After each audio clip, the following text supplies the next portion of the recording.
asalaamualeykum wa rahmatullahi taala wa barakatu jërëjëf mbokku téléspectateur bu télévision Al Wataniya jërëjëf mbokku téléspectateur bu émission xeltu ci 5e saison am ñetteelu numéro am waaye tamit di 148e numéro muy téeméer ak ñeent fukk ak juróom-ñetteelu numéro ñu dalal ci beneen kàngam ci biir réewum Mauritanie ñu war a waxtaan ak moom faram-fàcce ak moom li nga xam ne moom lay yëngatu ci wàllu naf gi yëngatu ci wàllum li nga xam ne moo jëm ci wàllum politique yëngatu bi nga xam ni moom la réew mi toll lépp daan ci waxtaan ngir mën a leeral lépp loo xam ni day indi ak yokkute ci biir réewu Mauritanie tey jii ñu ànd ak Oumar Diop ci wàllu réalisation bi le Foutanké laa koy wooye moom moo nekk ci wàllu réalisation bi tey jii ñu ànd ak moom mu wannu sunu portrait maanaam invité tey jii ak complicité Oulimata Sall ñu dem dellu soit ci plateau bi.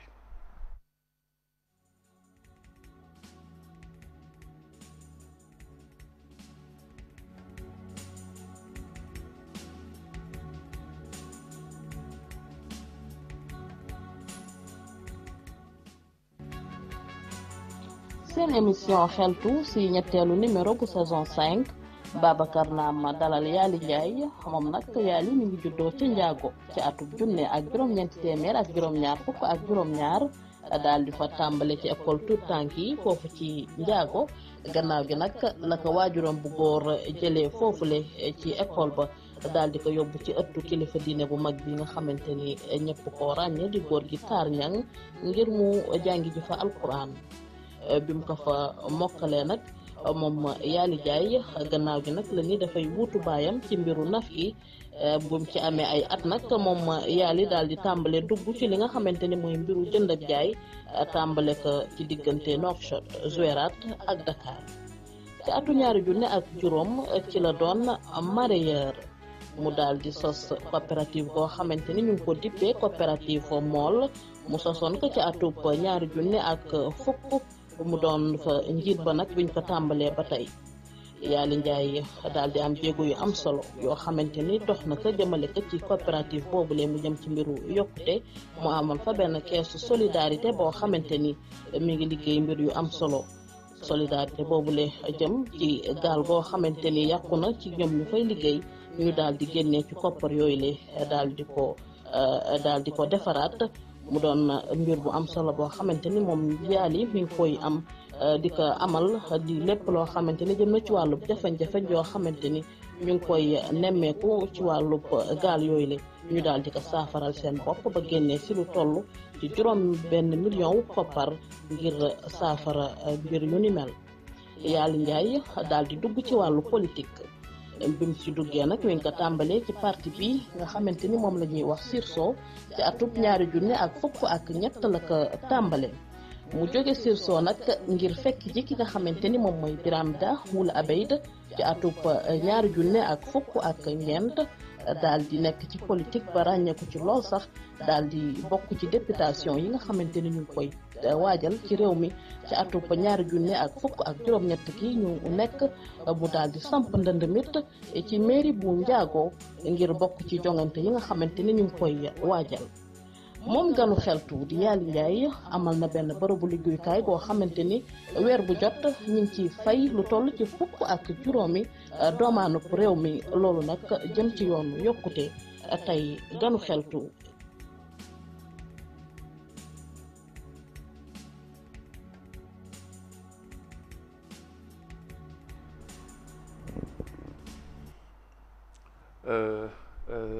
monsieur Ndiaye maa ngi lay nuyu xeltu mi ngi lay nuyu ci 148e numéro tey jii nga doon sunu gan ñu bàyyi la nga nuyoog téléspectateurs yi balaa ñuy dugg ci waxtaan wi. waaw asalaamaaleykum wa rahmatulah a'uuzu billahi mina shaytaani rajiim bismillahi rahmaani rahiim rabbi shrah li sadri wa yassir li amri wahlul uqdatan min lisaani yafqahu qawli mbokk Wataniya ñu ngi leen di nuyu mbokk Mauritanie ñu ngi leen nuyu mbokk Afrique ñu ngi leen nuyu di leen ziar di ñaan suñu borom mu may ñu dal tey ba nga xam te dina may egg seen émission ci jàmm. voilà donc monsieur Ndiaye tey jii nga doon ganu xeltu ñu war a dugg nag ci lu bëri waxtaan ak jëm ci li nga xam ne yaa ngi koy yëngatu ci wàllu àdduna ci sa wàllu vie professionnelle mais dugg également ci wàllum politique bi nga xam ne soobu nga ci poñ bu njëkk bi mooy li nga xam ni moom ngay yëngatu alors li nga yëngatu moom mooy ñëpp xam na ni Yaly Ndiaye nappkat la mareyeur la yaa ngi ci géej gi yaa ngi ci yëngatu géej gi nag coow li bare na ci wax ji bare na ci kenn ku nekk yaa ngi xëcc ci sa côté jafe-jafe yi nga xam ni mool yi ñoo ngi koy rencontré tamit à chaque fois ñu tàll suñu micro ay mool ñu wax ko te xëy na ci biir émission bi dana am ay mbir yoo xam dañ ci leer waaye dama bëggoon wax la laaj la effectivement jafe-jafe yooyu ngeen di jànkonteel depuis boobu nga xam ne yéen koy xeex ak léegi est-ce que am na ay soppeeku yoo xam ne am na ci. waaw asalaamaaleykum wa rahmatulah sëñ Babacar ñu ngi laa nuyu bu baax di la ziara waa téléspectateurs yi ñu ngi leen di sant bu baax yi tamit di la wax ni sa question boobu si wàllu géej gi di la wax ni jafe-jafe mënul ñàkk di am fekk adduna ngi am parce que adduna ak jafe-jafe noo ànd waaw seulement que si doon suñu sagoon nag jafe-jafe fu mu amee nu mën am problème nu mën am solution yoo xam te ne moom la ñu résoudre problème boobu waaye nag gis nañu nag boobu ba léegi wax dëgg yàlla toujours nag moo leen nooy gën am jafe-jafe rek nuy sàkk aussi tamit si ñi nga xamante ne noo yore wàllu napp gi nuy déglu kilifa yi nga xamante ne nuy saytu si wàllu napp gi ngir nu mën dimbali mool yi parce que mool yi tamit lu rëy la ñuy jëriñ réew mi lu rëy la ñuy jëriñ askan wi. mais jafe-jafe yi ngeen di jànkonteel yéen bokk na ci yi nga xam ne yéen a ngi ko doon joytu boobaak léegi di ko joytu ngeen gis ni am na soppeeku yu ci am xëy na du ñàkk ni boobaak boobu léegi yéen a ngi yuuxu waaye am na loo xam ne soppeeku na ci. waaw dëgg la parce que sooy seet suñu xeex dëgg xeex yi mooy nun amuñu lu may jéej nun mool surtout te jéej su fekkee da nga bëgg dimbale ñiy liggéey si jéej bëgg jariñu tamit bëgg dimbale itam ñuy jariñu si jéej da ngay sàmm jéej premièrement te sàmm jéej jooju mooy ñi nga xamante ni dañuy amee lu nga xam day yàq jéej loolu mooy woon suñu premier xeex parce que itam jéej su yàqu tamit ñiy dem si jéej yi duñu mën am benn njariñ maanaam si li nga xamante moom la ñu wuti waaye itamit ñi leen di xaar si kaw itamit duñu mën am lu nga xamante moom la ñu bëgg si ñi nga xamante moom la ñu demoon jéej pour jëli ko loolu nag dañ gis saa bu nekk soo si yëngoo dana xaw arrêté mais balaa saa nga gis mu dellusiwaat mel na mu meloon wala mu yées bokk na si nag bateau yu mag yi nga xamante ni en général toujours dañ daan ñëw si zone gaal yu ndaw yi nga xamante ni dañ leen dal seen kaw saa si guddi gi sax bay dina xëmbal ba nga xam ne gaal yi sax dootu ñamit dem fi jën wi nekk wala itamit di ñëw di indi ay agents yoo xam ne dañ leen di interdit nga xamante ni suñu continuer di napp rek dafay dem bay mooli dootuñu gis jën wi napp ñaareel bi mooy ay kii maanaam agent yi nga xamante ne yàgg nañ koy jooy fii yàgg nañ koy xeex fu nekk xeex nañ ko fa muy lu toll nu mel ne mbal caas nga xamante ni toujours nit ñi koy utiliser su fa desee si biir xeer rek dafay continuer du dund parce que plastique la fekk gisul jant dafay continuer di napp donc dafay continuer foofu di napp di jàpp ay jën yi di dee di nëpp dafay dem ba zone boobu dafa empoisonné nga xam ne ndox mi si wàll boo xam ne day yàqu ba nga xam jën yi dootul jaarati foofu loolu nag dafa nekk loo nga xamante ni boobu ba léegi noo koy xeex boobu ba léegi noo koy jooy waaye saa suñ ko jooyee ba mu xaw wàññeeku rek saa bu nekk suñu bàyyiwaatee suñu loxo rek dafay dellusiwaat nu mu meloon wala lu ko yées fi mu toll nii nag daanaka dafa xaw jéggi dayoo parce que daanaka ñi koy nappee nëbbatuñ si dara te aussi itam ñi leen di saytoo dafa mel ni doon gëmu seen bët. temps yi yàggul dara wax nañu ni dafa am ay gaal yu ndaw yu ñuy wax mooy la pêche artisanale gis nañ fii ñun fii à Watanière def nañ ci ay gëstu wax ci li jëm ci loolu que dafa am ay bateau yu mag yoo xam ni des fois ñoom ñooy def exprès di mbëkk yenn gaal yu ndaw yi ba di leen suuxal am na ñoo xam ni sax waxoon nañu ni temps yi ci gannaaw ñàkkoon nañ seen bakkan alors est-ce que jafe-jafe yooyu tamit ngeen xam ne da ngeen koy jànkonteel saa su nekk est-ce que am na wàññeeku wala seen diggante ak seen ministère tutelle fan ngeen toll au juste ci waaw su dee si bateau yi en général toujours suñu mbëkk gaal yi duñ ko tey parce que suñu dee mbëkk gaal yi accident lay doon mais ñoom nooy tooñ parce que dañuy suñu jógee si biir géej di wàcc si kaw guddi lay doon te suñu dee sàcc dañuy fay seen lampe suñu fay seen lampe nag duñu gis ku ñu nekk seen kanam mooy waral en général accident yooyu di am kon gaal yu mag yooyu ñu yox bateau yi kon suñuy dugg ci zone yooyu duñuy c'est pas dugguñu ci légalement dañuy sàcc moom sàcc boobu nuy sàcc nag nuy fay seen lampe mooy waral tax su dee ñëw gaal yi duñ ko gis te gaal yi su nga ko gisee daan taal ay essence nga xam te daan ko mën gis mais su comme gisuñu ko da doon fay seen lampe mooy waral accident yu mel noonu di am suñu dee wàccee si agent lañ koy def wala suñu dee yéegaat di dem loolu nag wax dëgg yàlla nekk na loo xamante ne matawaay war na sa am parce que mool yi daan war am ñu leen di saytu war am ñu leen di sàmm si li nga xamante moom leen liggéey parce que itam njëriñ loolu am wax dëgg yàlla bari yàlla dégg nga léegi si sama maanaam si sa portrait kii di Oulimata Sall junj ci lu am solo mooy yéen a ngi yaa ngi yëngatu ci wàllu coopérative Le Môle nga sos ko ci at yi ñu weesu muy atum 2010 si suma jumule ñu wax ni lu toll ci $1 million ak lu topp def ngeen ko ngir jàppale seen ay moroomu mool yoo xam ne ñoo yàqule ci biir géej gi. alors initiative boobu xalaat boobu nan la ñëwee ci yow ak say moroom ba ngeen taxawal ko ak fan la au juste fan la toll actuellement est-ce que mi ngi progressé wala déet. oui ñu ngi laa sant bu baax si loolu parce que en général toujours adduna li koy doxal organisation yi nag dama encouragé nit ñi doomu aadama yi surtout muy mool yi di ñeneen nuy dugg si organisation yi. te aussi tamit may soñña ñi nga xamante ne nuy kilifa yi nuy leeral maanaam transparence si wàllu organisation yi parce que loolu itam dañ dimbali ñi nga xamante ne nuy adhérents yi di leen wax ni coopérative Le Monde daf di coopérative boo nga xamante ne dañ ko sos si jamono jafe-jafe yi nga xamante ni tey fi tey moom daal di junjee ñi nga xamante ni dañ doon ba mool si wàllu boo xam dañ jaaxle woon waaye bi nga ko sosee ñu gis ne tamit bare na coopérative yi si sosoon mais doon dem ba yàqu daanu loo xam ne tamit suñ si dugalulee cas social dana dem ba daanu mel na ay moromam yi loolu moo waraloon tax ñu dugg si li nga xam ne mooy cas social bi cas social nag bi mu demee daanaka dañ dem ba gisatoon leneen lu mooy cas social boobu parce que dafa am solo itamit nit ki di suuxat di dem amee benn gaalam bu ndaw di dem di daw dépense maanaam sàccwul defawul leneen xam nga di wut li mu dundale ay njabootam tey fi tey mu am gàllankoor parce que itam gaal yi ku nekk xam ne dana laaxooy si wàllu géej gi te géej xànq la su fekkee am nañ gàllankoor su gisee ni am na ñu ko taxaw dana am encouragement bis mu nekk di dem te aussi itam du am lu mu ragal loolu nag biñ si duggee bay léegi macha allah at mu nekk dafa nag ay at ya nag yamoon parce que am na at yoo nga xamante ni accident yi doon na bëri am na at yoo nga xam ne accident yi doon néew mais nag depuis 1er janvier 2011 dañ ko tàmbali cas social yi mais depuis 2011 boobu ba fi mu toll nii at mu nekk dana am gaal yu yàqu mais dafa am yu si raw parce que sooy seet 2016 daanaka loo tolloog 2.300.000 dimbali nañ ko si wàllukaay te 2017 benn kaar gi doon dimbali si 470.000 kon loolu yamono accident yi dafa am at yoo nga xamante ni géej gi dafay yëngu bu bëri am na at yoo nga xamante ni yëngu du bëri moo tax accident yi dafay am waaye nag lii nekk na loo xamante ni wax dëgg yàlla am na solo mais coopérative la moom loolu rek du objectif am mais objectif am mooy géej gi si wàllu boo xam mooy li ma la jëkkoon wax géej gi sàmm ba nga xam ne moo li suñu limee daan am lu ñu gis indi ko ngir noom nu jariñ waaye itam ñeen nekk seen gannaaw. mais est-ce que yéen aussi tamit que mool yi neex ngeen jàppale seen biir parce que même su fekkee taxawal ngeen coopérative bu mool boobu gis nañu tamit que divergence bi dafay bari ci yéen maanaam ñi duñuy jaar fee ñee jaar fale pour ngeen mën a daje ci benn mbooloo pour mën a am li ngeen bëgg dafay jafe est-ce que tey ji yomb na ci yéen ci maanaam mbooloo boobu ngeen nekk benn parce que gis nañu tamit que toujours problème boobu day posé wu ci seen biir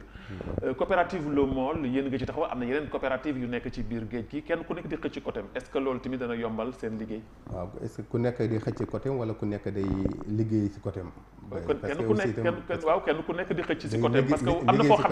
na foo xam ne du ngeen tase waaw liggéey ci côté am na xëcc ci côté am na mais xëcc ci côté mooy coopérative yu bari yi nga xam ni si noonu ko gis nañ ko ci biir mool bon su fekkee wàllu xëcc ci côté kooku fédération en général noo koy def parce que fédération moo fi taxaw pour xeex moo taxaw pour défendre xam nga mais su fekkee coopérative bi pour liggéey kon coopérative am rôle bi ak fédération bokkunu ok loolu nag toujours nit ñi da nga koy jaawale lan moo leen wutalee loolu il faut nga expliquer ñi ko maanaam ñi nga xamante ni fédération pour xeex la défendre pour intérêt commun maanaam ñi nga xamante ni ay adhérents am jamono yoon amee jafe-jafe moom moo war dem taxaw ci ñi nga xamante mooy ministre de la pêche wala justice pour dimbali ko pour ñu jotaat àqam loolu foofu la waral fédération mais coopérative mooy wàcce ci askan wi waxtaan ak moom jamono yoon amee jafe-jafe mu dimbali leen si jafe-jafe bu nu am jamono yu na amee kaddu yoo xam ne da nga ko war kaas nag dañoo dem tëkk si fédération bi fédération moom kaax loolu su ko defee nag fédération bi nga xam ne moom xeex lay def di défendre ay intérêt kooku muy xëccoo tiraillement suy am foofu lay amee te tiraillement yëpp yaakaar naa ko si nekk intérêt lay tiré mais su fekkee coopérative bi ku nekk am na droit sa roqa nga dajale say nit jéem fexe waxtaan ak ñoom jéem fexe liggéey ak ñoom seen nga xamante mooy seen intérêt adhérent coopérative yi donc coopérative yi loolu mooy rôle am jéem fexe bay askanam maanaam ñi nga xam ne adhérent am jéem fexe suñu amee jafe-jafe mu taxaw ko waaye itam di wuti yeneen financement parce que su dee fédération amul droit di wuti financement mais coopérative mën na dem wuti financement si ONG yi way bailleurs de fonds yi nga xamante ne suy andi kii maanaam financement yooyu daf ka mën a delluwaat si adhérent am kon nag loolu su amee yaakaar naa tiraillement war mën am parce que ku nekk da ngay dem liggéey sa côté alors ñaata ngeen ci maanaam coopérative boobu ça fait combien de personnes au juste maanaam coopérative ay gaal bu nekk dafay rassembler ay personnes léegi nag gaal yi sa wàll boo xam bu si nekk minimum dana yëpp 4 personnes te fi mu nekk nii coopérative mu ngi si 240 personnes gaal kon nag loolu su fekkee nag boole dafay nekk 2000 et quelques personnes. donc loolu si wàllu boppam nag mooy li nga xamante mooy adhérent coopératif yi mais dama bëgg nga xam ne coopérative yi ay gaal lay dimbali maanaam loo toll ay entreprise lay dimbali mais dimbalu individuellement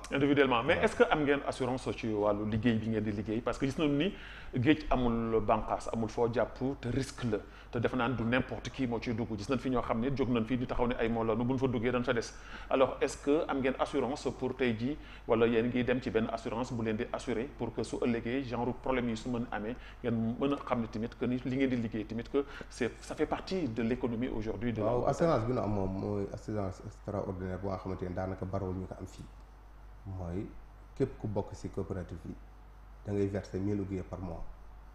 1000 ouguiya par mois yooyu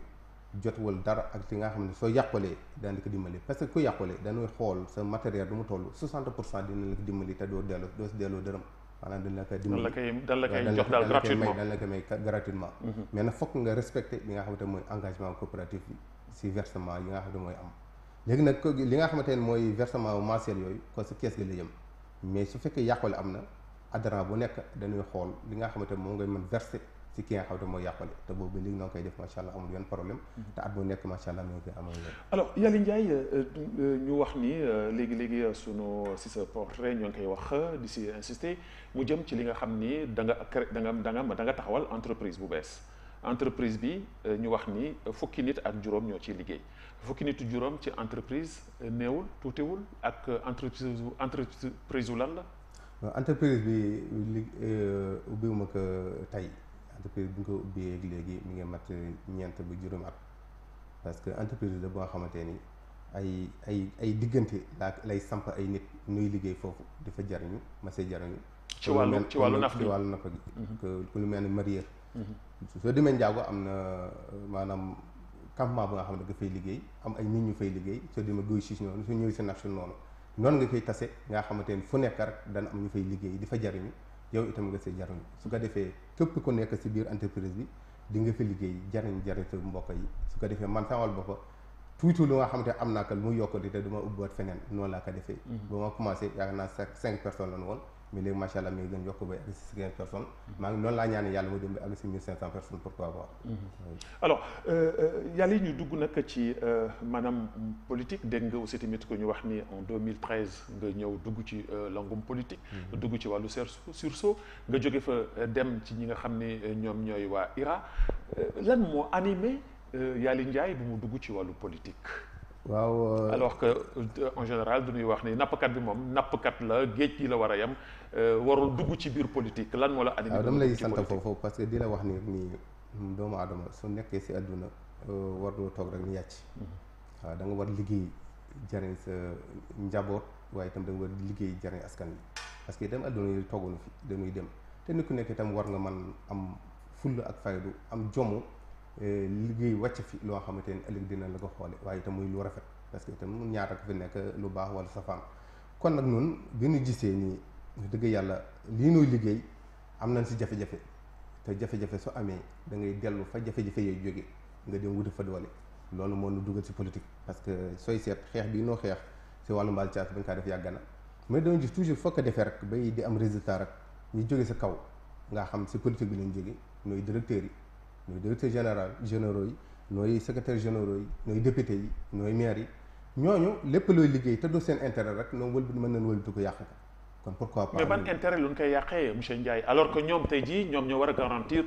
tey jii la population. waaw moom sooy gisee ban intérêt lañ ci am. waaw moom loolu nag mooy problème parce que en général toujours nag ñëpp yemuñu parce que am na ñoo xamante ne dañu jóg pour intérêt askan bi mais am na ñoo xam seen interpersonnel rek leen intéressé.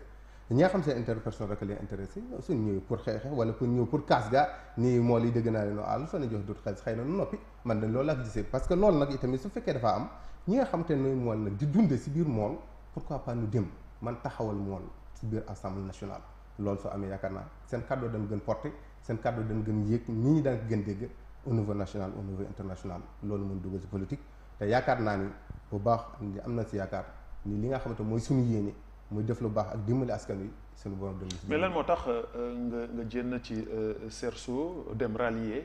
ci ñi nga xam ni ñoom ñooy IRA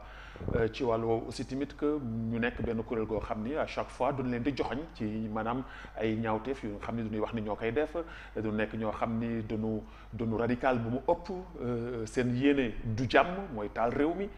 toujours problème am na seen njiit tey jii mi ngi nimbisin mi ngi kaso alors est-ce que yaakaaru leen ni aussi tamit que Mauritanie fu mu toll fii nii dootul étape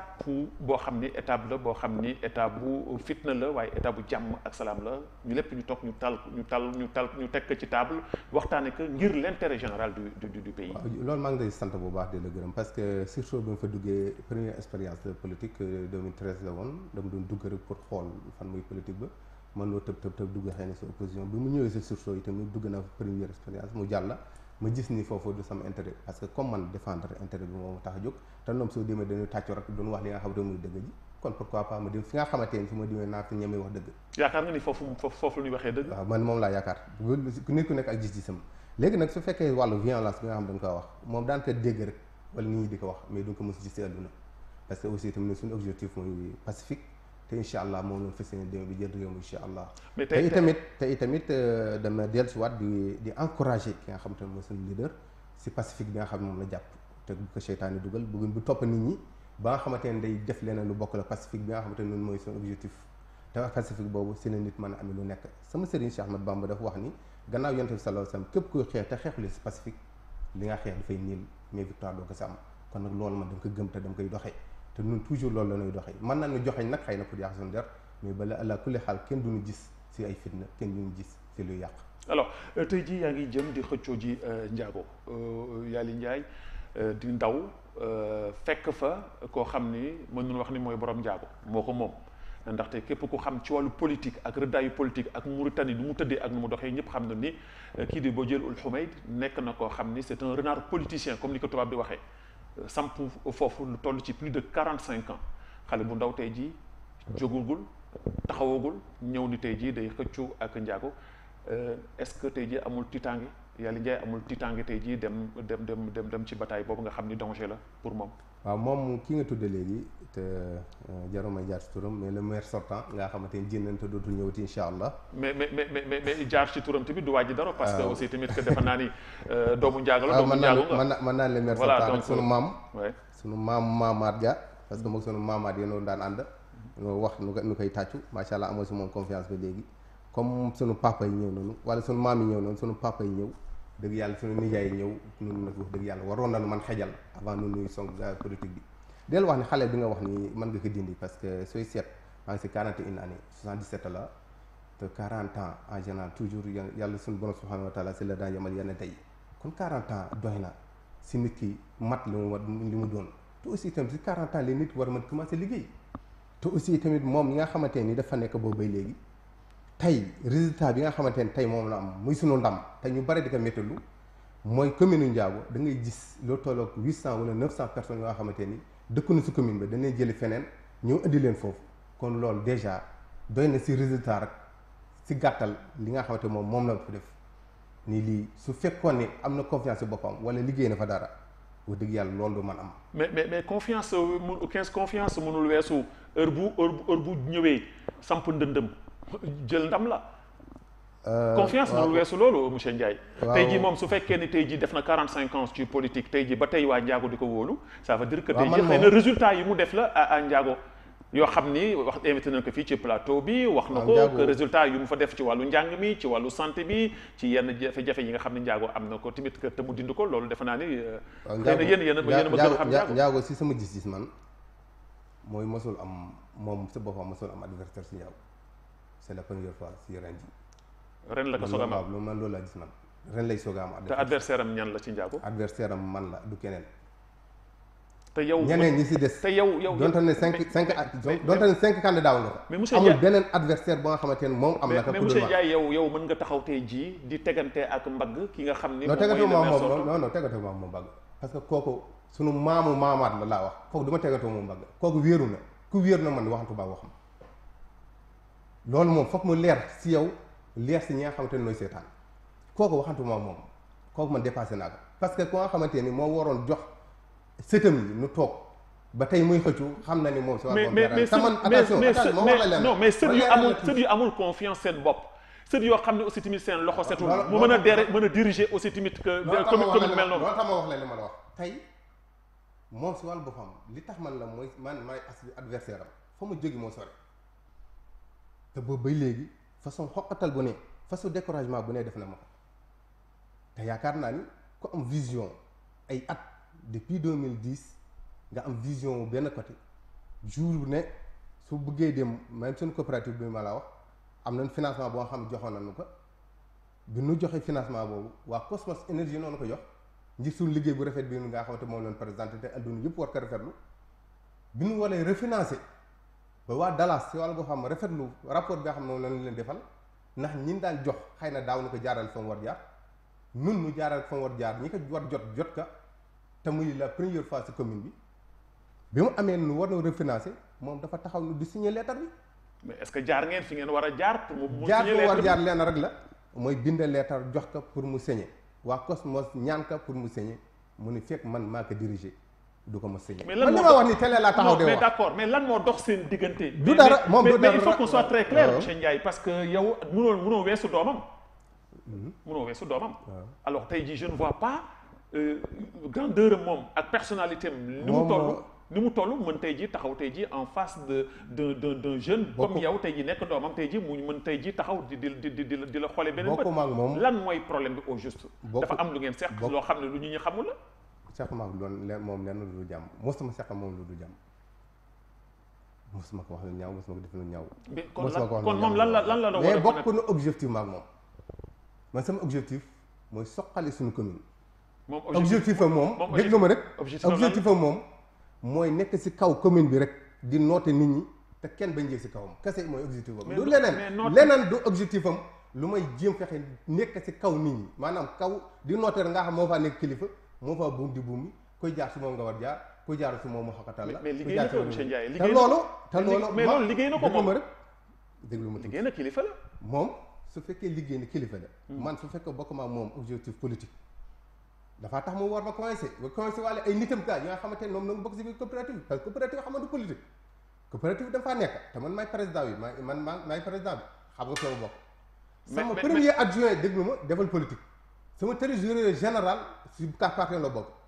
sama secrétaire général si parti UPR la bokk noonu la organisation di doxee comme organisation boobu dafa ñëw nag taxaw am financement boo xam ne dañ koy financé na seen liggéey yu rafet yow nga taxaw ngir xeex ka kooku intérêt askan wi taxaw nga jóg mais sa intérêt personnel moo tax nga jóg. mais est-ce que te comme su fekkee intérêt personnel rek la. am na ñu ko mën nangul. mais d'accord am na ñoo xam te duñ ko nangul mais est-ce que aussi tamit des fois Yaly Ndiaye nekkul koo xam ni dafa yàkkamti yoonam jóg rek ñëw taxaw bëgg egg au sommet ñëw taxaw ci kaw koo xam ni aussi tamit def na fa 45 ans ci politique wala lu ko ëpp. te nga war a aussi tamit que tarbiyu jaar fi nga war jaar comme ça ay morom ba egsi est-ce que gisoo nii aussi tamit que ni yow ci benn côté aussi tamit da nga wàcc yoon bi. waaw si jamono daanaka daan nga dox 50 ans pour jot sa objectif mais jamono boobu ak jamono bi léegi bokkul jamono bi njëkk fas na nit ñi daan wax jamono léegi ngelaw la nit di yéen wala lu gën gaaw ngelaw kon jamono day dox depuis 2010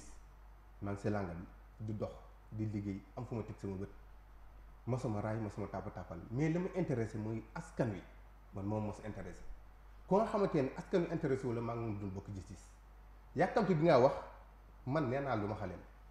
41 années kooku am doo xaleel ku man am sët doo xaleel. mais ku am plus de 65 ans. mën naa nekk xaleel si xëy na gaynde bu am 80 ans mais du ma xaleel 41 années du xaleel. responsabilité jeunes yi dañ ko war jël parce que adduna bi si wàllu boppam c'est la jeunesse donc jeune soo seetee candidature yi nga xamante ne moo am au niveau députation et les maires et conseils régionaux sooy seetee xale yi ñoo si ëpp dafa jot xale yi jël seen relève kun ko jox ñu jël ko kun ko jox ñu jëli ko. du toog mais candidat yooyu nga xam ne tund nga ko bare na c'est vrai parce que gox boo dem goxaan boo dem candidature yi bare na. mais est-ce que yaakaaruñu aussi tamit que foofu parti politique yi nga xam ni ñoom ñoo nekk ci maanaam candidature gannaaw candidature yooyu menace bi ñu leen menacé parce que ñëpp xam nañu ni élection yi enjeu bu am solo la am su ko amul 1% parti bu amul 1% dañ koy tas. parce que mënuñu fi nekk tamit nekk ay 1000 partis politiques yoo xam ne tekkuñu dara ñëpp ñoo ngi ci turwaale. dëgg la est-ce que yaakaaroon ni loolu tamit c'est un problème. dëgg la c'est un problème boo xam ne tey jii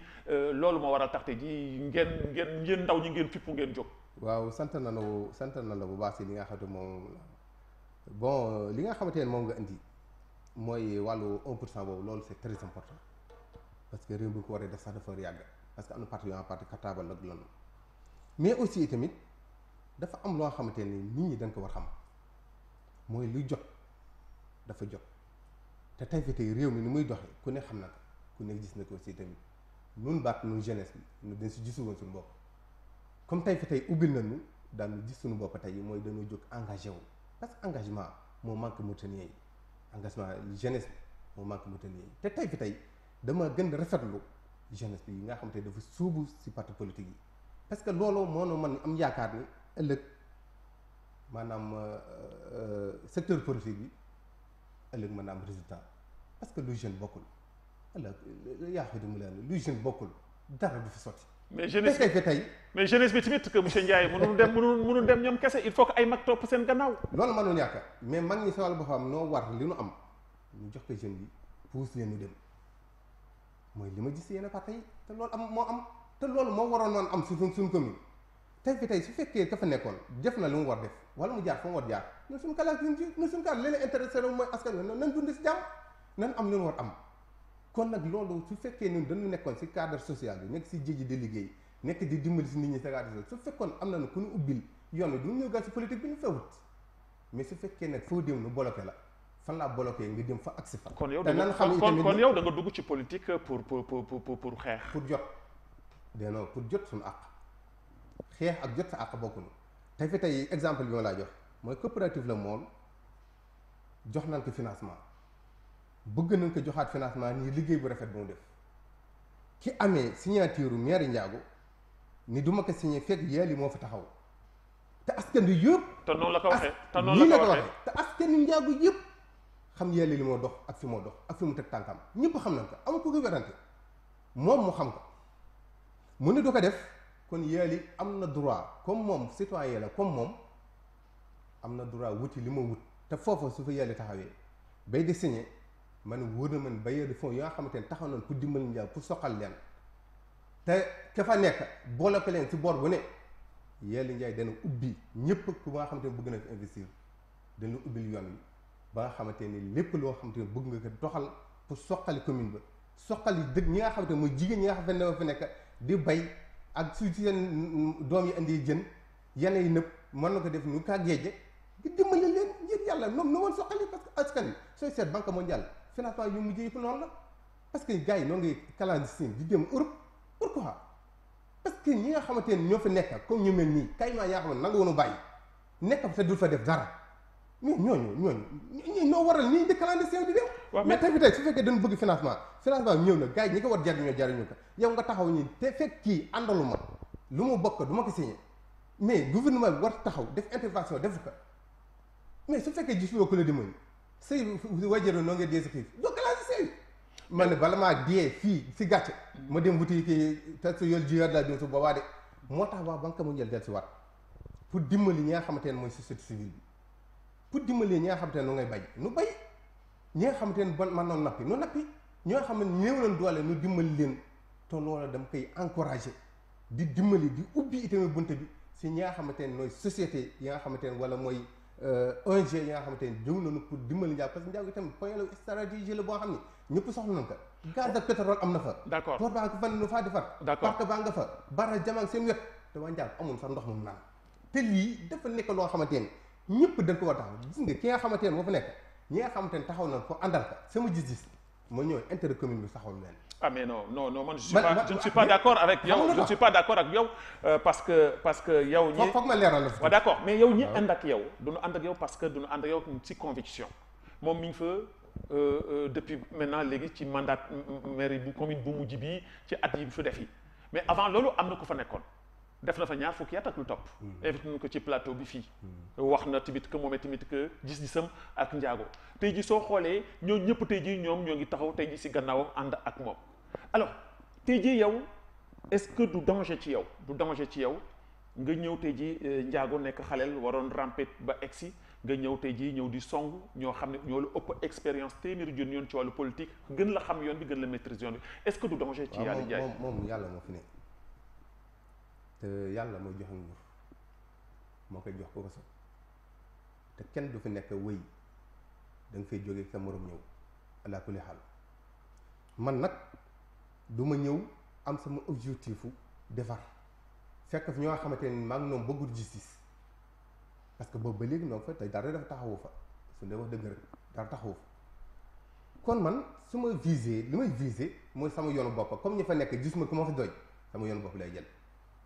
te sama yoonu bopp boobu suñu borom laa si yaakaar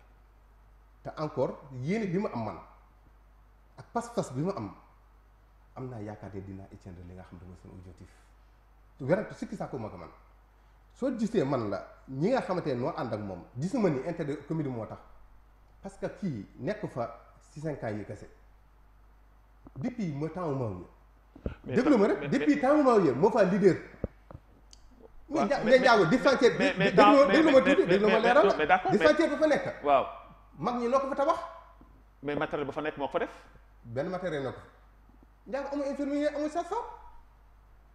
li ngay wax c'est grave te moom si wàllu boppam ne géré ministre de la santé au moins dëkk ba nga xamante ni mi ngi ëmb lu tolloog ay junni doomu aadama nu war man di fajoo foofu te amul dispensaire catégorie A sax moo na fa am poste de santé ba nga xamante ni sunu maam yi nga 1979 ña fa nekk la fa nekkoon bay léegi moo fa ne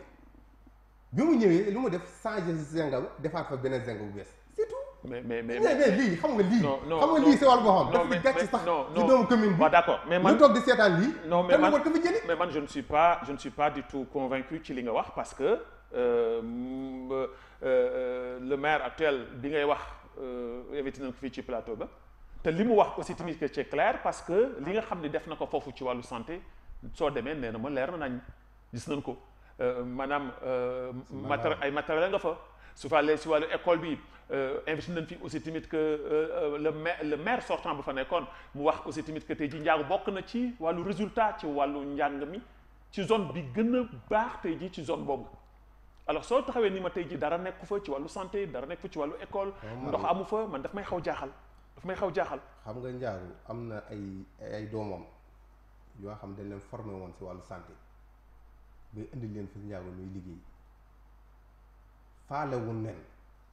toppatoo wun leen bay ndekaan noonu jël seen bagage jëm te ay njaboot suñu leen tegee si place war na leen fay au moins faale wun ne ba noonu leen dem fay tey fu ma toll di wax ak yow njaago amuñu sécurité santé amuñu ndox mënu naan tey soo demee ndox yi no ngay jënd ndox ndax benn nit nooy jënd sa wàll wa tuuti ndox mi faa toqa di fa ñëw te barajam nekk suñu wet jaaga nu mu toll nga ni amul ndox nu mu toll nii amul ndox te nii dem si gën a dafa gën garaaw fan la ñuy di wutee ndox mënoo ma wax ne njaago nu mu toll gën a peuplé ci zone boobu mën naa wax si presque mën naa wax ne si zone tracé boobu dex gi léegi naaj seen kii neex na gars yi doon dem duy si dex gi ñëw def si eau de javel ak lalañ comme ni ko mag ñi daan defe ndeysaan su tawee ndeysaan nu taatal saa nu jëli ndox ndax benn tuuti la faa toqa doyul le 8e wala le 9e njaago te loolu vraiment dafa ñaaw sax dafa ñaaw si sama gis dafa ñaaw si dégg-dégg dafa ñaaw si gis mais pourtant loolu dafa yomba pour doo def ko parce que njaago premièrement mooy bi ñu defee barrage Jama njaago dafa am conséquence bu dal ci kawam mooy barrage Jama bi ñu ko defaree booru penku bi dafay neex mais booru géej gi dafay wex kooku ñoom d'accord woon nañ si bi ñu kaa defar avant ñu kaa defar daal ba nga xamante ne toolu njoxe yi fi nekkoon mag ñi daan fa nàndal di fa bay seen dund dafa dem ba suuf si dafa weex teen yi daan nàndal naan naa ne neexatul dafa weex automatiquement dafa war a am tuyau boo nga xamante ne dafa bàyyi koy barrage Jama ñëw pour endommager njaago directement ñëw njaago nga xam njaago dootul ñàkk benn ndox 12 kilomètres barrage Jama nekk foofu njaago di am problème ndox plus de 40 ans mais kooku commune mënu ci dara kooku c'est une affaire d'État. Mais commune non, c'est le sommet de l'État. Non, je ne suis pas d'accord. C'est le sommet de l'État. Mais commune moo war dox loolu. Mais est-ce que doxu ko ndox moo war dox loolu. Mais est-ce que doxu ko. kon amul capacité dox loolu. Non, mais exactement. Est-ce que doxu ko est-ce que doxu wàcce na comme manu ko jaana wàcce na question seet ñeneen ñu jëm non du question mënu ko est-ce que doxu ko état si boppam war a gérer loolu est-ce que doxu ko yow da nga ni responsabilité commune def ci bopp mais est-ce que doxu ko xam nga problème bi su fekkoon ni xëy na dan ni sax moom mosul jaar si ministre yu mag yi ma la wax mais kooku c'est le beau vieux temps su dee fi mu toll yàgg na loolu lu ma rek su dee fi mu toll mais la Mauritanie ci beneen page la nekk une Mauritanie moderne bi lu nekk tey jii ay jéegu di dex kooku defe naa ni temps wu sooy wax temps wu Mawya ak temps bi nu nekk nii temps wu le président exemple dama la leeral tuuti ndox mi ñaa njaago dañ leen defaral ndox bu jógee si jam kii bërët bi mu jógee noo indi ko bi biir njaago mais problème bi mooy moom dafa am fu nga xamante ni dafay récupérer ndox mi di ko nàndal ay juróom ba nga xamante ni njaago mën nañu jot si ndox mi si nañ ko war a jot ku nga xamante ni li njaago am bàyyi woo leen ka lu may di sa xëcc loo nàndal sa jur kooku yow daa dem di defal njaago dara pour naan wala lu lekk doo ko def moo tax ma ne ñoom amuñu objectif defar bien sûr que am na capacité defar am na doole defar am na expérience defar mais xol defar la amul te jógal pour defar njaago te ñëpp xam nañ ko ku jógal pour defar njaago defar woon na ko mais njaago dama bëgg nga xam ne bare na parce que man dama jaar si organisation déglu ma déglu dama jaar si organisation dajal ay kàngaamu organisation yoo xam ne dañ jóg pour dimbali njaago parce que njaago gaz de pétrole bi fa jaar ba feeñ du neen ñooñu fa nekk dañ am droit pour defar njaago soqali ba nga xamante ne moom lañ war soqali njaago mais su fekkee ka fa nekk encouragé wu leen du am financement bi ma am bi ma jaar jéem yéeg ba àgg fa ba nu jox ma ko noo ma leeral ni ma bu gënoon def lu nekk njaago loolu moo tax defoon ko. ok monsieur Ndiaye du ñuy dem émission bi am na nu muy tëddee comme du ñuy ànd ak sunu réalisateur le Foutangué comme je l'appelle Oumar Diop mu wannu sunu première maanaam question directe. doxantu woon nanu dem ba ci tefes gi ci maanaam plage bu Mauritanie géej gi ñu tàll suñu micro ci ñenn ñi nga xam ne lan fa fekk ñuy liggéey am na ay kàddu yu nu dénk am na ay question yoo xam ni posé nañ ko sunu invité ji ñu dem ak sunu première question directe.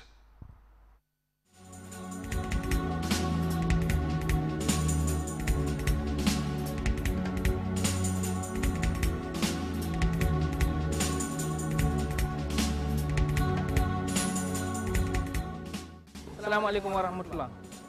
kooku man Mouhamed Deysi donc yàlla maa ngi lay bëgg a laaj question bi quoi yow si géej bi nga nekk quoi donc ban jafe-jafe nga am si géej bi quoi ak ban difficulté nga am si géej bi quoi ak situation lu mel si géej bi quoi donc ñi yaa ngi dund manque situation bi si géej bi quoi ak manqué jën bi ak situation bi ak nu mu demee waaw léegi maa ngi lay gërëm bu baax di la sant.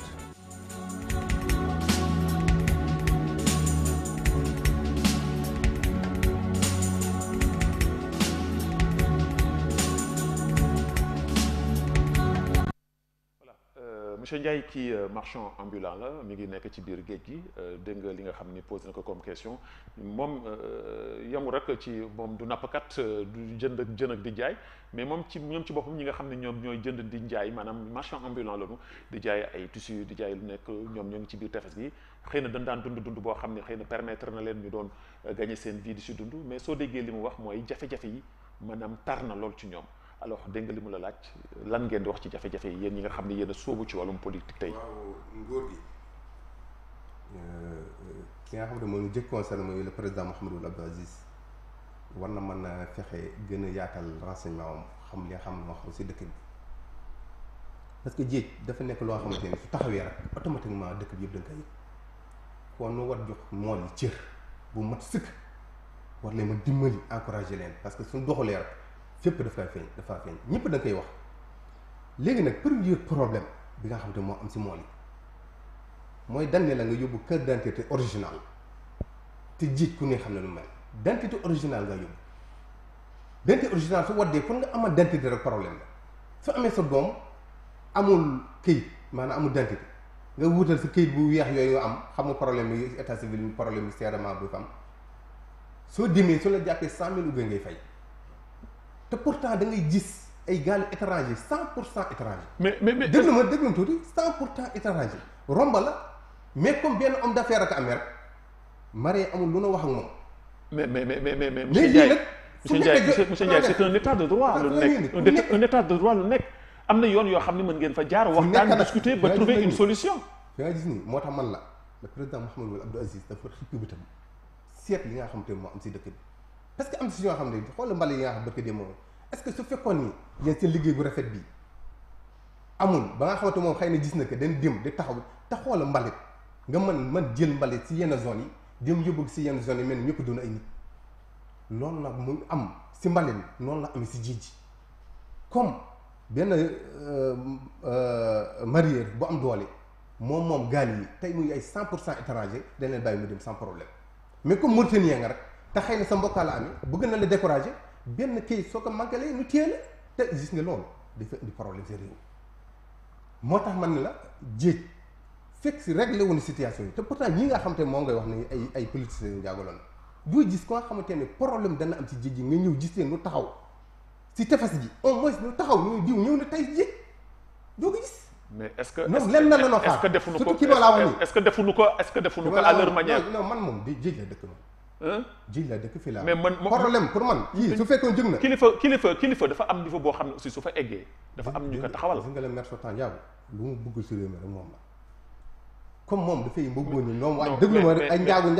ay njabootam lan. mais monsieur Ndiaye. déglu ma lui il n'est pas le président de la République. Il est un citoyen mauritanien comme yow comme man comme keneen. non il est le maire de Ndiago il est le premier magistrat de Ndiago mais il n'est pas l'homme à tout faire mu du moom mënul def lépp. mais am na problème yi nga xamante ni pour man urgent la da ko war a régler. mais géej gi mënu ko régler monsieur Ndiaye. problème géej gi mënu ko régler. dégg nga ma waaye am na si yoo xamante ni automatiquement da ko war a régler. identité original nit war ko yóbbu. mais du moom moo koy régler monsieur Ndiaye du moom moo koy régler. mais nag bokk moo laa la wax nee na bokk na ñëw. da ngeen ko déglu ma rek na ñëw expliquer gi si tefes gi. nit ñëpp a gis que. mais lu tax ma koy expliquer moom il n'est pas député il n'est pas député il est le maire de Ndiago. il est député maire.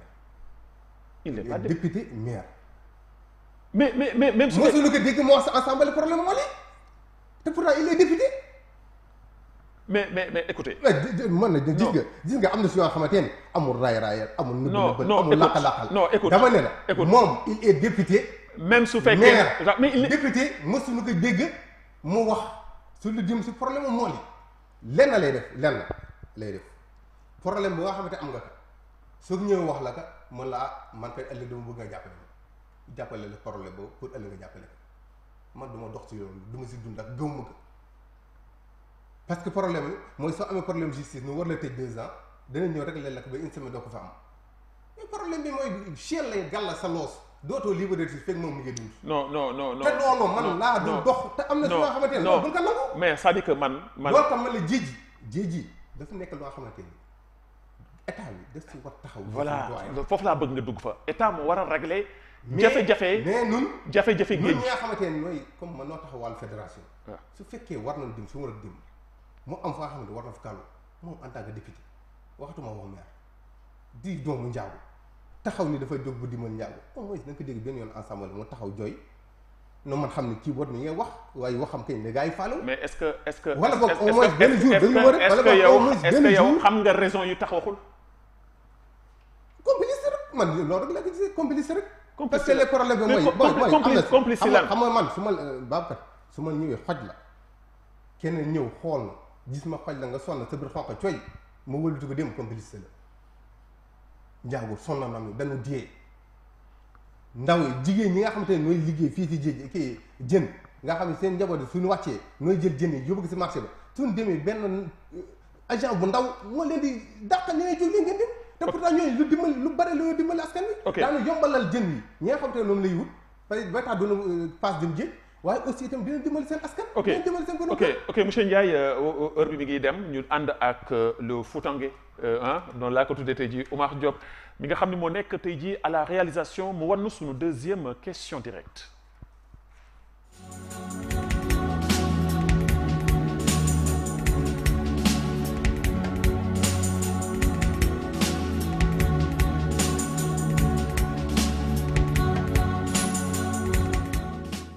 asalaamaaleykum man la Noir Sadiatou Mouhamed Ibrahim si géej gi day liggéey Yaali Fall yow mi nga xam ni yaay président fédération fii dama la bëgg a laaj si mbirum géej gi mooy yàq bu bari bi am si géej gi di jëmee si mbaalum Thiès ak li nga xam ñun moo di lépp lu ñëw di tegu suñu kaw amul ku ni kaasal suñu droit yow loolu loo si wax yàq bi bari na moo di lépp lu ñuy liggéey zéro la ñoo ngi nii mënuñu am dara lépp lu ñuy liggéey mareyeur yi ñoo koy moom mbaa marin yi mbaa yeneen waaye ñun amul ku ni jàppale si benn liggéey mbaal Thiès yàq na géej gi yëpp ah kaasu nañu wax na lu ne xeex nañu xuloon waaye kenn jàppale wuñu yaa may dégg bu baax a baax a baax a baax man xam ngeen ma yéen ñëpp ci tefes gi kon nag bii tey sama question la dama leen koy laaj affaire bi géej gi lan ngeen si wax moom rek laa leen di laaj.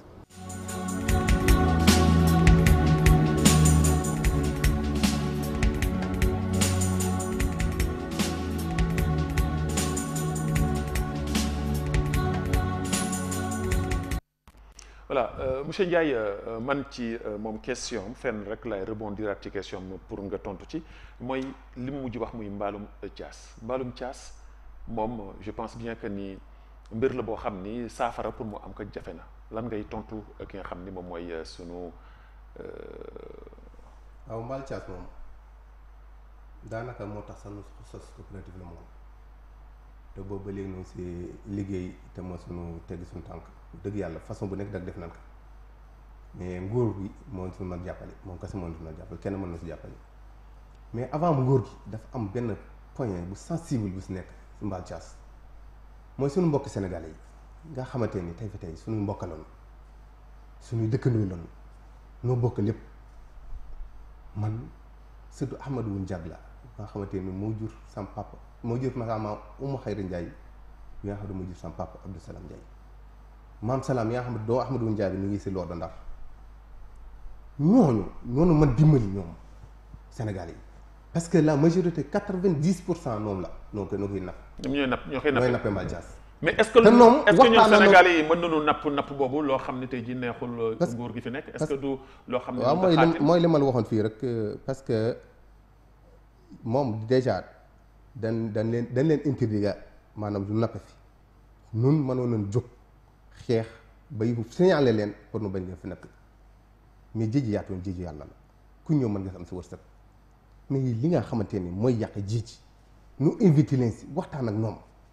dëgg nag ñoom nañu liggéey seen xel nu bàyyi mbaal Thiès bi noo nappi nun ngi fii di jéji di si liggéey di si am lu ne te nappi woon ka diggante bi leen bàyyee ñoom du leen jénnee nu dem diggante boobu rek jéji li mu amat si jën si wàllu xam kenn mënu ko xam si jën yoo nga xamante ne exportable lan yoo xam ne dafay dem bitim réew mi di si am devise ba pare aussi tamit ñi di fi dëkk di jariñ mais est-ce que loolu monsieur Ndiaye jaar ngeen fi ngeen war a jaar pour mu egg au sommet de l'État pour ñoom tamit ñu xam ne exactement mbir mi ngi jéggi dayoo te mën na yàq non moo xam nañ ko moom mais problème sensible bi nga xam moo fi nekk étranger parce que ñun binoo xeex dem nañu bay gannaaw ga lu nekk rek accusé nañu ko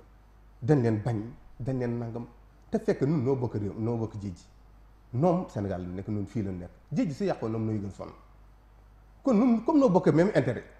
dem leen di invité noom ngir yàlla noonu nu bay mbaal Thiès yu nu nappe ak bomb yoo xam ne noonu noonu explosé si biir jéej yooyu day yàq environnement jéej dafa am ay bomb yu ñuy dafa am ay bomb yoo xam da koy explosé jën yi fitti jën yooyu jën yooyu du nekk catégorie bu baax ba pare aussi tamit dafay empoisonné maanaam kii suuf si suuf. mais est-ce que yooyu du ngeen am ngeen. am na ñoo xamante ni ay marins la élément concret yoo xam ne tey jii mënoon ngeen ko def ay exposition yëpp am na fu nekk def nañ ko pour ngeen mën lu nekk def nañ ko exposition bi ñu def. est-ce que vous avez demandé une fois une audience avec le président de la République. def nañ ko bind nañ leetar lu nekk def nañ ko mais xam nga fii politique su fekkee ne en général toujours da ngay nekk xam nga sama seen classe gi rek duñ jiite dëgg rek da ngay wax dañ naan kii révolutionnaire la wala kii yàqkat la wala kii nangam fekk loolu moom moo leen di jëriñ parce que askan bi suñu nekk si jàmm loolu lu nekk si jàmm kon dañu war déglu ñi leen di wax dëgg gis nga autorités yi suñu déglu woon ñi leen di wax dëgg tey fi tey jàmm dafa am si réew mi parce que ñëpp dinañ liggéey si jàmm damay dellu soit si Sénégal yooyu di si insister pour ngir yàlla noom nu comprendre nu bàyyi mbaal Thiès yi noo nappi parce que noonu kese noo ko fee nappi noonu kese noo ko fee nappi am na benn yoo xamante ne noo koy nappe parce que dañ ni duñu seetaan seen nawle yi ñëw di ko nappee te ñoom dëkku na fi. ba pare ñoom ñu leen seetaan lu koy nappee d'accord mais est-ce que tey jii ñoom ñoo ko war a bàyyi wala maanaam nguur gi ñoom ñoo war a jël seen ay matukaay pour dakkal loolu. xam nga ñaar est-ce que nguur gi seen bopp xam nañu danger bi nga xam ne moo nekk ci mbaalum caas. nguur gi nag fi nga gis ni am na diggante boo nga xamante ne nguur gi taxaw na si ku di sóob sa mbaal mu jàpp yëgati sa kaw saisir la alamaan kon nguur gi kon def na xëy na def na effort mais ñoom ci wàllu boobu noo dëgër bopp nu baal ma si kàddu gi mais ñoom nu dëgër bopp. ok te aussi tamit ñooñu foog nu comprendre ni ji su yàqoo nu ñëpp la yàqul nan bàyyi mbaal caas yi noonu nappee. ok noonu nappee une pêche responsable et durable. d'accord suñu fa liggéeyee suñu jégi suñu njaboot yi mën fi liggéey. très bien monsieur Ndiaye fu mu toll fii nii xam naa ne li ñu dese ci waxtu baregul waaye baretul léegi du ñuy dem ci li nga xam ne xëy na jaar nga fi xam nga maanaam nu muy demee muy question quiz ñaari personnalité nga am ñaari personnalité ñu wan la ñan la mën na nekk kilifa diine mën na nekk kilifa aada wala maanaam àdduna su ko defee nga wax na ko ci 30 secondes pour ñu xam du ñuy ànd ak sunu réalisateur Oumar Diop le Foutanké mu wan nu sunu premier élément question quiz 30 secondes pour sunu invité wax nu kan moo làqatu ci gannaaw photo boobu ñu dem dellu soit ci plateau bi.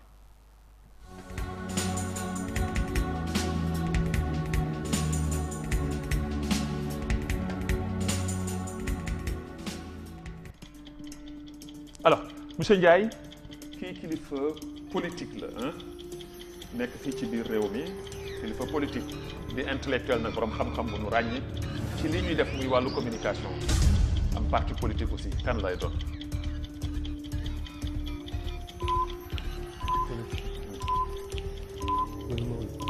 déedéet.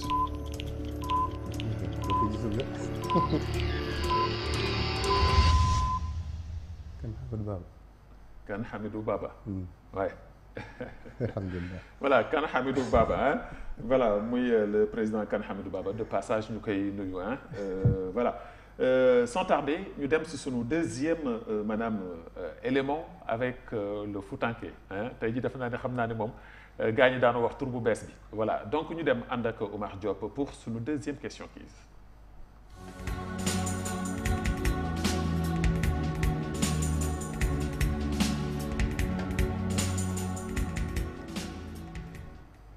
kii sa référence la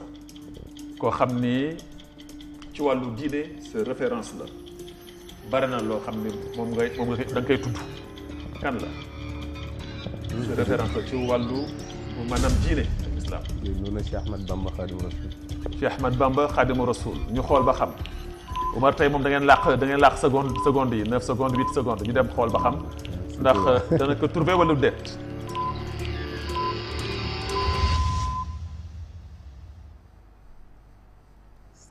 Voilà, Cheikh Ahmad Bamba, Khadimou Rassoul. Alors, alhamdulillah. Voilà, très bien. Donc, merci donc Oumar si sa complicité ci sunu 148e numéro li si des si waxtaan wi barewul léegi monsieur Ndiaye ñuy dellu soit ci li nga xam ni moom mooy maanaam programme bi nga xam ni moom moo xew xam ngeen ni fi lekk ñaari fan ñu soobu ci ay jongante yu am solo jëm ci wàllu maanaam élection. suñ ko waxee nag mu nekk loo xam ne tamit que dafa nekk loo xam ne lu complexe la lu sensible la lépp ngi ci lépp xaj na ci en tant que tey jii maanaam acteur maanaam ci wàllu société ci wàllu social acteur politique aujourd'hui lan ngay lancer comme message boo xam ne tey jii da nga koy joxe pour tout simplement que kenn ku nekk mën a xam li la war ci biir réew mi te aussi tamit que lépp ñu def ko ci dignité ak ci respect de son prochain pour que élection yi mën a jaar ci anam bu mucc ayib te benn fitna ak benn coow bañ a jóg. waaw moom premièrement damay encourager population bi si nu comprendre leader politique yi fi nu ñu joxalante parce que dafay mel ne ñaari mbëru làmba rek yoo xamante ne dañu jàkkaarloo bon lu nekk mën na ko waxante mais ñi nga xam ne ñoo nekk suñ suuf nañ comprendre parce que comme da nga am yàlla nattoo la njaboot bi nga xam ne dafa dugg si langue politique bi xaaral lu ne loolu nag ñuy jéggal képp koo xamante ne wax nañ si lu ñaaw baa nga jëf na si lu ñaaw jéggal nañ la ko di wax itamit si ni nanuy accepter maanaam nit ñi ñu leen di wax dëgg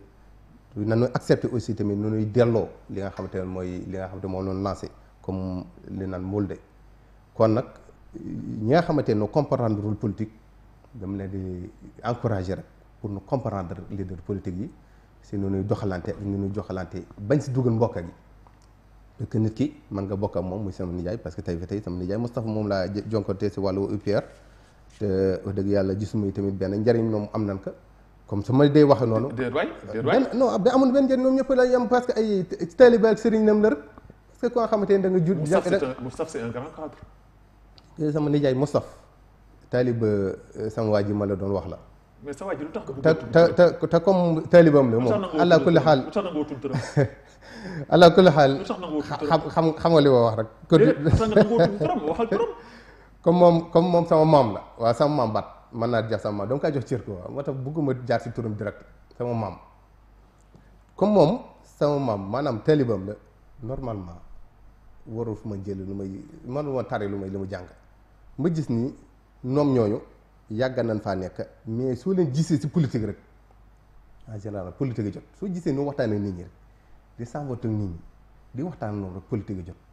mais durant les 5 ans yi des problème yi mool yi am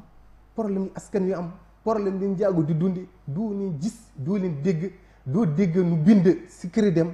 wala nga dégg nu bind si journaux écrits yi doo gis nu wax si télé doo gis nu wax si rajo doo gis nu def dara doo gis sax nu taxaw jëmmal seen boppa wax ni noo ngi bokk yéen naqaat bi mais sëñ bi lii nag dëgg yàlla suy am mais ñoo ngi njaago guddeeg bëccëg ñoo ngi njaago guddeeg bëccëg comme yow ñu fay def njaago guddeeg bëccëg moo am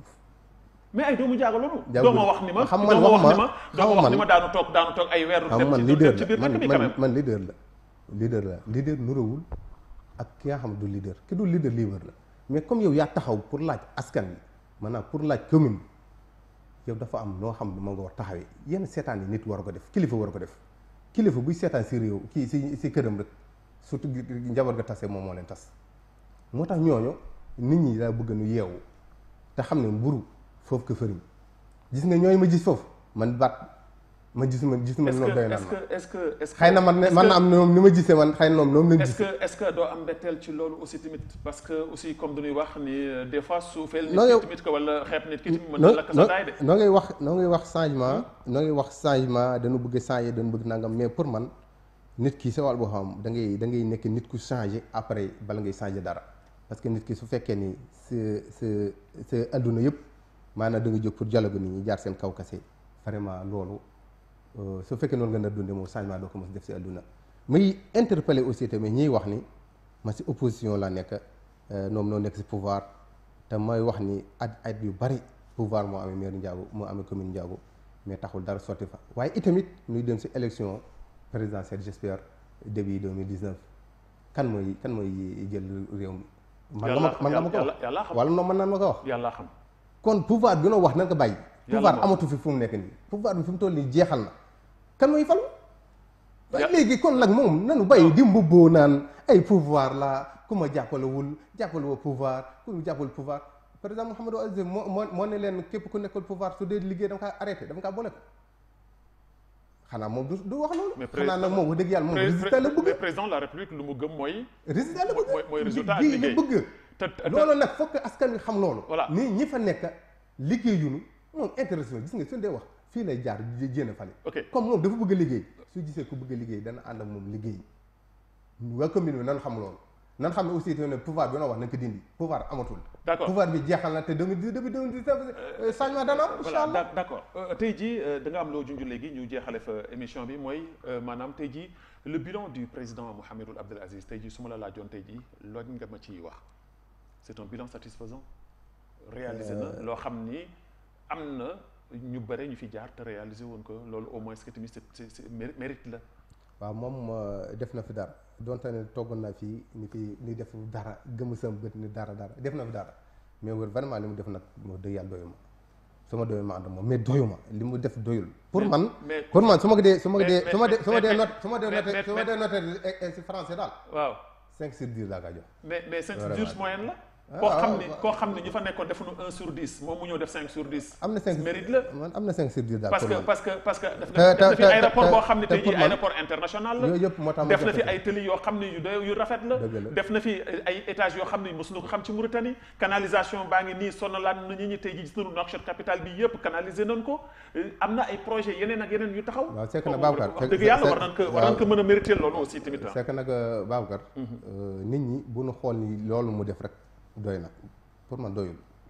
parce que déglu ma mais waaw dëgg la yaakaaroon ñi fi nekkoon démb suñu ko defoon Mauritanie tey du dépassé su ñëwee mën a dépassé dëgg la da nga accepté loolu moo tax joxe 5 sur 10 dama bëgg nga wax ni nga xam ni Mauritanie dafa nekk dëkk boo xam ne macha allah si wàllu économie macha allah dox na mais si wàllu maanaam démocratie man moom laa xeeb parce que démocratie bi ndeysaan pour man su fekkoon ne tey gën a yaatu gën développé maanaam bailleurs de fonds yi daan ñamee investir seen àll si biir Mauritanie. te loolu su amoon. démocratie est-ce que xeeb naa ko xeeb naa ko toog ci télévision Wataniya tey jii wax li nga bëgg a wax. waaw loolu moo tax man wax ma amu fi. te loolu lépp wax ma la amu fi lépp ci magistrature dam ne la amu fi wax ma la amu fi waaye dam ne xeeb naa ko am naa droit loolu wala amuma droit. am nga ci droit xeeb naa ko parce que tey warul man yem si wax kase waaye dafa war man yem si jëf maanaam man mi nga xamante ne maa nekk si jiit même ànduma ak moom mi maa ngi liggéey mu man ubbil ay bunt yu ma liggéey kooku démocratie la kooku dana man tax ñi nga xamante ne noonu financement comme Cosmos gën ñame indi seen financement ñeneen dimbali ko fi ñeneen dimbali ko si noonu la réew du doxee loolu tax foofu laa xaw xeebee li nga xamante mooy liggéeyam te loolu sa amoon yaakaar naa Mauritanie den développé parce que Mauritanie am na jiit macha allah am na lépp am na lépp est-ce que doomu aadama tamit mën na def lépp yàlla mën na def lépp mais pour man si ñaari mandat woon koo jox 5 ans 5 sur 10 pour man moyenne bu maanaam bu raisonnable la quand même. waaw yaakaar naa de moom xam nga man sama classe yi seen jàng soor mais yaakaar naa foofu partage mais ak lu mu mënti doon daal man yaakaar naa waroon na man au moins amoon na moyen am 8 sur 10 au moins mais comme 5 sur 10 la pour man daal liggéey bi daal des na xam nga staff am moo des wala moom xam nga li mu ko liggéey moo des daal waaye pour man daal waroon nga mën gën yokk effort ba nga xamante ne dana man au moins 8 sur 10 wala 7 sur 10. très bien au moins am bien gars. voilà très bien et ñu koy ñaanal aussi tamit mu am bien wala am très bien sax moom voilà monsieur Ndiaye mbir mi jeex na si 30 secondes nga tàggoo ak mbokku téléspectateurs yi. waaw noo ngi leen di sant vraiment di leen gërëm di gërëm waa télévision Al Wataniya di wax ni lii mooy adduna parce que itamit réew nii lay doxee balaa baax nga ubbi nit ñi lu ñu bëgg a wax nu wax ka dana man jàmmal ñi nga xamante ne amoon fitna seen xol yi. sant nañ ces fois vraiment gërëm leen di wax itam waa Njaago di profité itam di leen lancé ñu nañu ubbi seen bët xool ñi nga xamante ne ñuy liggéeykat yi ñu jox leen commune bi incha allah dana dox donc leen sant bu baax nag di leen gërëm di sant vraiment waa sunu askan wi yëpp di sant waa Mauritanie yëpp di sant waa Afrique yëpp di ñaan Afrique développé ba nga xamante ne sunu doom yi jóg di dem Europe vraiment ñu toog seen réew liggéey fi am si askan Afrique ñu ngay dund dox na am na lépp nan toog suñu dëkk ñu développé suñu président comprendre kii askan wi ubbi leen financement yi nu liggéey toog seen dëkk nan dimbali jigéen ñi nan dimbali xale yi. asalaamaaleykum wa rahmatulahi taala wa barakatu. merci beaucoup monsieur Yaly Ndiaye ma fàttali leen ni moom laa invité woon tey jii ci plateau bu télévision Wataniya ci plateau bu xeltu 148e numéro Yaly Ndiaye di maanaam acteur ci wàllu développement nekk président bu coopérative Le Môle nekk aussi tamit acteur politique moom la ñu invité woon tey jii ci seen 148e numéro ma fàttali nag mbokku téléspectateurs yi émission xeltu dañ koy arrêté maanaam ci fukki fan ak juróom yi nga xam ne moom jëm ci campagne bi ndaxte lu ko waral mooy du ñu bëgg rek bàyyi maanaam kenn ku nekk am chance bi nga xam ne war nga ko am ci biir télévision bi ba tax na direction générale bu télévision Al Wataniya dana am yeneen programme yu mu ubbi ay émission débat muy wolof muy pulaar muy soninké muy français muy arabe képp koo xam ne acteur politique nga xam ne yaa xam parti boo mënti bokk te nga bëgg tey jii yëkkati sa ay kàddu ci ay plateau waxtaan ak télévision Al Wataniya mën nga jaar ci direction commerciale bu télévision Al Wataniya ci campagne bi daanu defante ak yow loo xam ne aussi dañ la mën a permettre nga mën a wax sa xalaat wax sa bëgg-bëgg tamit que ci sa biir campagne loolu lépp incha allah dana am ci télévision bi donc ma koy lancé tous les partis politiques bu réew mi képp koo xam ni bëgg nga débat loo mënti bëgg muy maanaam loo mën a jénnee ci sa biir émission si biir débat meeting ak loo mënti bëgg soo ko bëggee soo ñëwee fii ak direction commerciale bu Wataniya daan waxtaan ak yow pour mën a fexe fexe ba yombalal la mbir mi nga mën a tamit que wax sa programme ni nga ko bëggee pour jot li ngay xëccu mbokk yi ñuy gërëm di sant bu baax a baax ki nga xam ne mooy le Foutanké Oumar Diop ci wàllu réalisation bi Mouhaj Diallo le berger di gërëm aussi le terrible Papis si ci ànd bi mu ànd ak ñun tamit que ci maanaam rédaction française bi ci liggéey bu am solo boo xam ne mi ngi ko ci def ñu leen jox daje incha allah ci ay jamono ci yeneen émission xeltu yàlla jàmm ci biiru mi yàlla muccal leen muccal nu digganu ci gi xewal wasalaamu aleykum wa rahmatullahi taala wa barakatuh